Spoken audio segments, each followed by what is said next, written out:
أعوذ بالله من الشيطان الرجيم. بسم الله الرحمن الرحيم. أفأمن الذين مكروا السيئات أن يخسف الله بهم الأرض أو يأتيهم العذاب من حيث لا يشعرون أو يأخذهم في تقلبهم فما هم بمعجزين أو يأخذهم على تخوف فإن ربكم لرؤوف رحيم. أولم يروا إلى ما خلق الله من شيء يتفيأ ظلاله عن اليمين والشمائل سجدا لله وهم داخرون ولله يسجد ما في السماوات وما في الأرض من دابة والملائكة وهم لا يستكبرون يخافون ربهم من فوقهم ويفعلون ما يؤمرون. اللہ رب العالمین نے ارشاد فرمایا افامن الذین مکروا السیئات ان یخسف اللہ بہم الارض،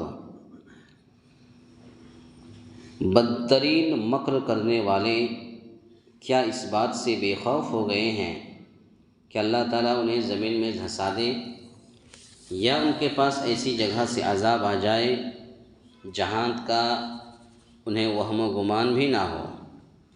او یأخذہم فی تقلبہم فما ہم بمعجزین، یا انہیں چلتے پھرتے پکڑ لے، یہ کسی صورت میں اللہ تعالیٰ کو عاجز نہیں کر سکتے.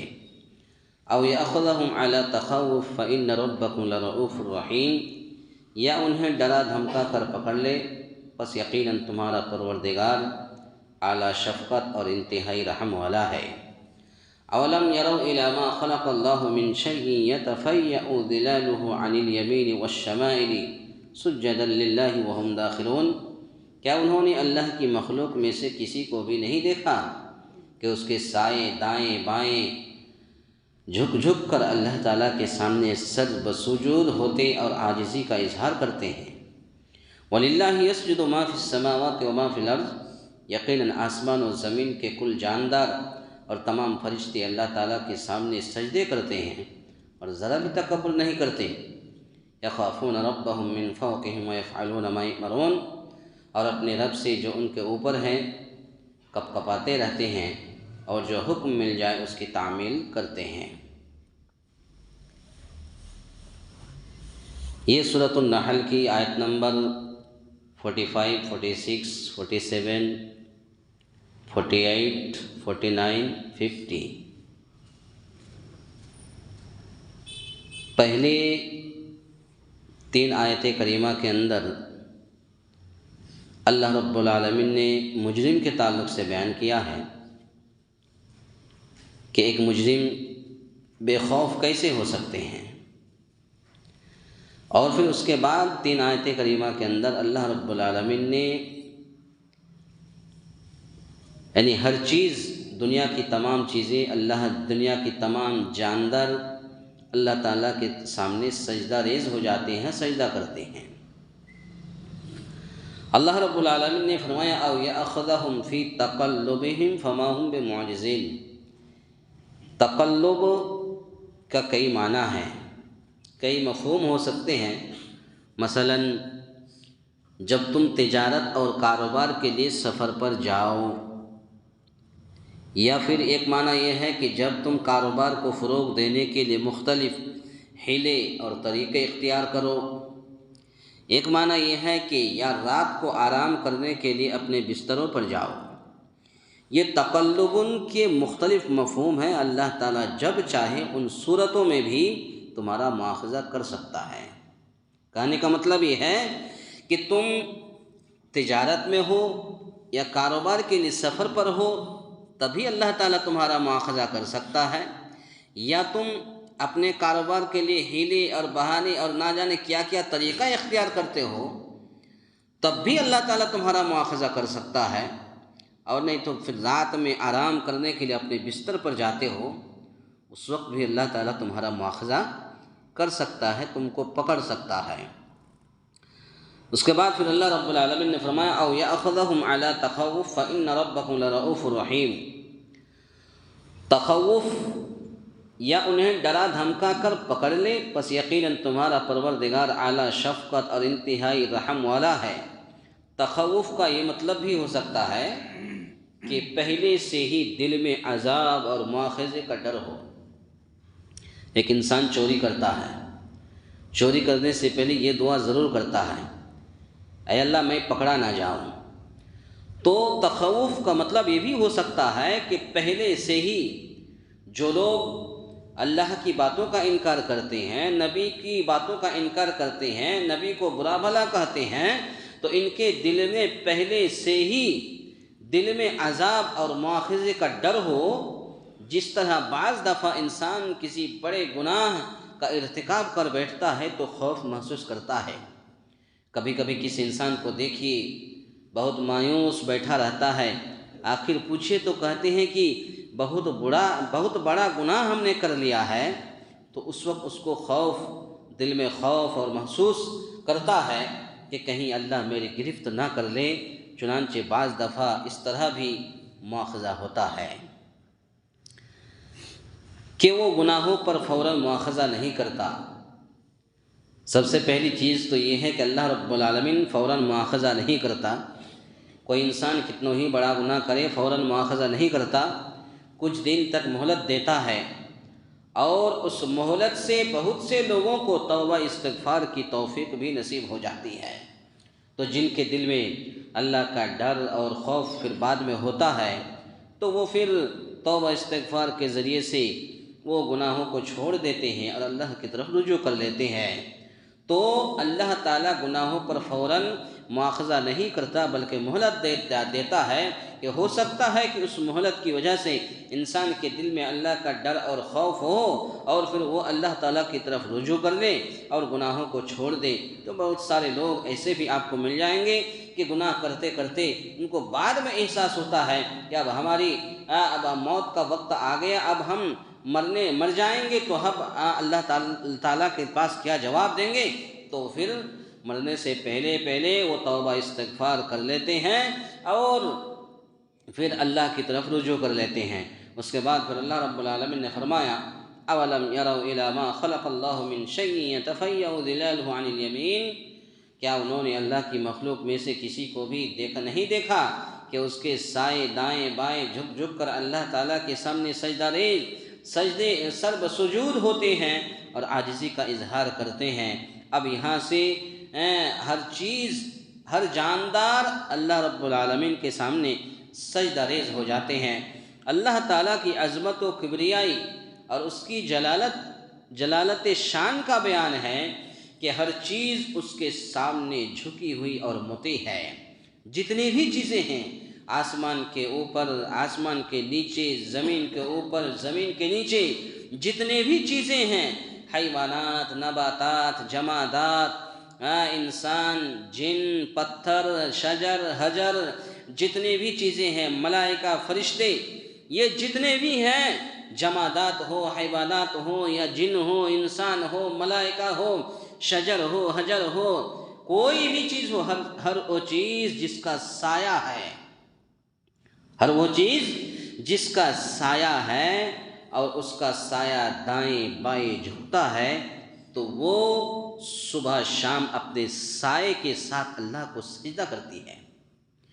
کبھی کبھی آپ دھوپ میں جائیے اور بڑی پتھر ہو تو پتھر کا بھی سایہ آتا ہے، تو جس کا بھی سایہ آتا ہے تو وہ سایہ دائیں بائیں جھکتا ہے، تو دائیں بائیں جھکنے کا مطلب یہ ہے کہ وہ بھی اللہ کو سجدہ کرتی ہے۔ اللہ کی ذات کتنی بڑی ہے کہ ایک پتھر بھی، ایک شجر، حجر بھی اللہ کو سجدہ کرتی ہے، لیکن اس کا سجدہ وہ کیسے کرتی ہے ہمیں دکھائی نہیں دیتا، لیکن ہمارا ایمان ہونا چاہیے کہ اللہ رب العالمین نے جتنی بھی چیزوں کو پیدا کیا، بنایا، وہ ساری کی ساری چیزیں اللہ کو سجدہ کرتی ہے۔ امام مجاہد رحمۃ اللہ علیہ فرماتے ہیں جب سورج ڈھلتا ہے تو ہر چیز اللہ کے سامنے سجدہ ریز ہو جاتی ہے۔ اس کے بعد پھر اللہ رب العالمین نے فرمایا وَلِلَّهِ يَسْجُدُ مَا فِي السَّمَاوَاتِ وَمَا فِي الْأَرْضِ مِن دَابَّةٍ وَالْمَلَائِكَةُ وَهُمْ لَا يَسْتَكْبِرُونَ، یقیناً آسمان و زمین کے کل جاندار، یعنی جس کے بھی اللہ رب العالمین جس کو بھی جان دیا ہے، اور تمام فرشتے اللہ تعالیٰ کے سامنے سجدے کرتے ہیں اور ذرا بھی تکبر نہیں کرتے۔ یہاں پر ایک پوائنٹ کی باتیں ہیں۔ اس وقت سارے فرشتے اللہ کے سامنے سجدہ کرتے ہیں، جتنی بھی جاندار چیزیں ہیں، یہاں تک کہ کتا، بلی، سور، جو ہمارے لیے اس کا گوشت کھانا حرام ہے، لیکن وہ بھی اللہ کی تسبیح بیان کرتی ہے، وہ بھی اللہ کو سجدہ کرتی ہے۔ جتنی بھی چیزیں ہیں اور جتنی بھی چیزیں ہیں، سارے جاندار اور سارے لوگ، ساری چیزیں اللہ کے سامنے سجدہ ریز ہو جاتی ہے، لیکن کوئی بھی تکبر نہیں کرتا، کوئی بھی تکبر نہیں کرتا۔ آج ہم 5 وقت کی نماز پڑھتے ہیں، بہت سارے لوگوں کو دیکھیے وہ اپنے آپ کی تعریف خود ہی کرنے لگتے ہیں کہ ہم تو نمازی ہے، ایسا ہے ویسا ہے، لیکن جب اس کی گہرائی میں جائیے تو نماز تو پڑھتا ہے، لیکن پتہ چلا کہ پڑوسی کا حق مارا ہوا ہے۔ نماز تو پڑھتا ہے، کسی کی زمین کو ہڑپ لینے کے بعد بیٹھا ہوا ہے۔ نماز تو پڑھتا ہے، لیکن سود میں پیسہ لیتا ہے۔ نماز تو پڑھتا ہے، شادی بیاہ میں غلط رسم و رواج کرتا ہے۔ تو یہ ساری چیزیں ہیں، یہ ہمارے اندر جب تھوڑا پیسہ آتا ہے تو ایک انسان کے دل میں تکبر، کینہ، کپٹ، گھمنڈ آ جاتا ہے، لیکن اللہ رب العالمین کے سامنے یہ سارے فرشتے سجدہ کرتے ہیں۔ یہ شجر حجر، یہ ساری کے ساری چیزیں، یہ جتنے حیوانات ہیں، نباتات ہیں، جمادات ہیں، یہ سارے کے سارے سجدہ کرتے ہیں، لیکن کبھی بھی کوئی تکبر نہیں کرتے۔ اس کے بعد پھر اللہ رب العالمین نے فرمایا یخافون ربهم من فوقهم ویفعلون ما یؤمرون، اور اپنے رب سے جو ان کے اوپر ہے کپاتے رہتے ہیں، اور جو حکم مل جائے اس کی تعمیل کرتے ہیں، اللہ کے خوف سے لرزا و ترسا رہتے ہیں۔ آج نبی کریم صلی اللہ علیہ وسلم کے زمانے میں اس وقت دیکھیے صحابہ اکرام کا ایمان دیکھیے، تابعین کا ایمان دیکھیے، ان کا ایمان اتنا مضبوط اور اتنا ٹھوس تھا، اتنا پکا مضبوط ایمان تھا کہ اگر کسی صحابی کے یا کسی صحابی کا انتقال ہو جاتا تو سارے کے سارے صحابی غم مناتے تھے کہ ہمارا ایک ساتھی کا انتقال ہو گیا، نہ جانے پھر اس کو مرنے کے بعد قبر کے اندر نہ جانے کیا کیا عذاب دیا جائے گا۔ اس طریقے سے وہ غم اور خوف اللہ کا، جب وہ کسی کا انتقال ہوتا کسی صحابی کا، تو سارے صحابہ اکرام کے دل کے اندر اتنا ڈر اور خوف ہوتا۔ اللہ کے نبی صلی اللہ علیہ وسلم اسی دنیا کے اندر بعض صحابہ اکرام کو یہ کہا کہ تم جنتی، تم جنتی، تم جنتی۔ ابو بکر سے کہا تم جنتی، عثمان تم جنتی، علی تم جنتی، عمر فاروق تم جنتی، عشرہ مبشرہ تم جنتی، عکاشہ بن محسن تم جنتی۔ جنتی کہنے کے باوجود عثمان غنی رضی اللہ تعالیٰ عنہ کا حال یہ ہے کہ جب قبر کے اندر جاتے ہیں، قبرستان جاتے ہیں کسی کو مٹی دینے کے لیے، دفنانے کے لیے، اتنا روتے ہیں۔ صحابی رسول کہتے ہیں اے عثمان، آپ تو اتنا کسی کے مرنے پر نہیں روتے جتنا آپ قبر کے اندر روتے ہیں، قبر پر روتے ہیں۔ تو حضرت عثمان غنی رضی اللہ تعالیٰ عنہ نے کہا کہ قبر یہ آخرت کی پہلی منزل ہے، اس منزل کو جس نے آسانی کے ساتھ طے کر لیا، بعد کی منزلیں بھی آسان ہو جائے گی، اور اگر یہ منزل سخت ہو گئی تو بعد کی منزلیں بھی سخت ہو جائے گی۔ تو پتہ یہ چلا ہمارے دل کے اندر اللہ کا ڈر اور خوف ہمیشہ رہنا چاہیے۔ ہم کہیں بھی رہے، بازاروں میں رہے، دکانوں میں رہے، ہوٹلوں میں رہے، کہیں بھی رہے، ہمیشہ اللہ کو یاد کرتے رہے اور اللہ سے ڈرتے رہیں، ہمیشہ ڈرتے رہیں کہ کہیں ایسا نہ ہو۔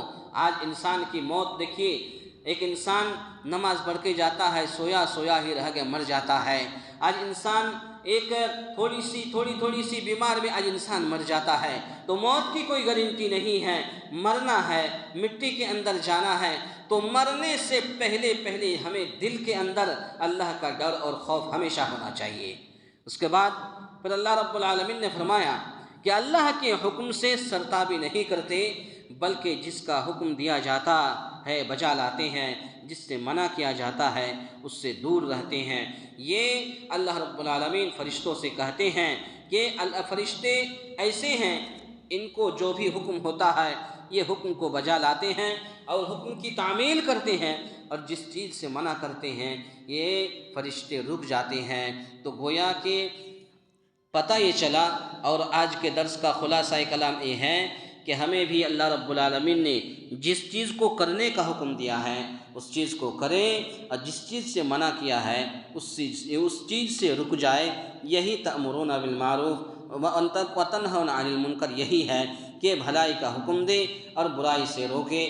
تو یہی چیز ہمیں اور آپ کو بھی کرنا چاہیے۔ اللہ تعالیٰ سے دعا ہے یا الہ العالمین ہم تمام مسلمانوں کو کہنے سننے سے زیادہ نیک عمل کرنے کی توفیق عطا فرمائے، آمین۔ اقول قولی ھذا استغفر اللہ لی ولکم ولسائر المسلمین واستغفروہ انہ ھو الغفور الرحیم۔